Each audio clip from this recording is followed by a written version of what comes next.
किसी के कथन से नहीं बनती है ना। विदेश नीति तो आप अपने हित में, जो देश के हित में आपको करना है वो आप करते हैं।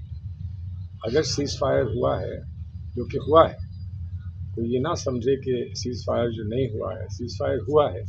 तो सीज़ फायर जो हुआ है उसमें किसी ने हस्तक्षेप किया नहीं किया, किसी ने प्रोत्साहित किया नहीं किया, वो अलग बात है। लेकिन वास्तविकता ये है कि हमारे डीजीएमओ और उनके डीजीएमओ की बातचीत के बाद ही सीज़ फायर हुआ। अब वो बातचीत कराने में किसका योगदान था या बातचीत क्यों हो गई, कैसे हो गई, ये अलग बात है। हमको जो बताया गया है वो ये है कि हमारा लक्ष्य एक युद्ध छेड़ने का नहीं था। हमारा लक्ष्य सिर्फ आतंकवादियों के अड्डों को समाप्त करने का था। वो लक्ष्य हमारा पूरा हुआ, और जब लक्ष्य पूरा हुआ और हमसे कहा गया कि अब आइए इसको रोक देते हैं, तो हमने उसको रोक दिया।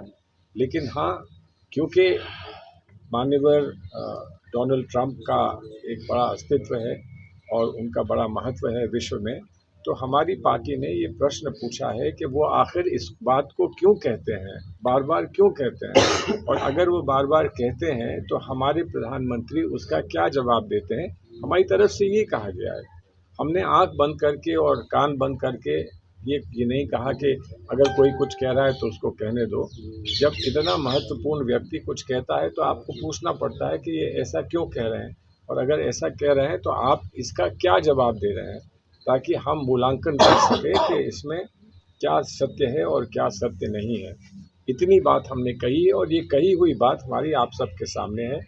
ये कही हुई बात सामने है, तो कोई इसमें विरोधाभास नहीं है कि जो सीज़ फायर हुआ वो कैसे हुआ, लेकिन उस सीज़ फायर को किसने कराया, कैसे कराया, क्या हस्तक्षेप था, इस पर स्पष्टीकरण हमारी पार्टी ने मांगा है। और उस स्पष्टीकरण को संभवतः दिया जा सकता था अगर जो विशेष सत्र हमने मांगा था वो विशेष सत्र हो जाए।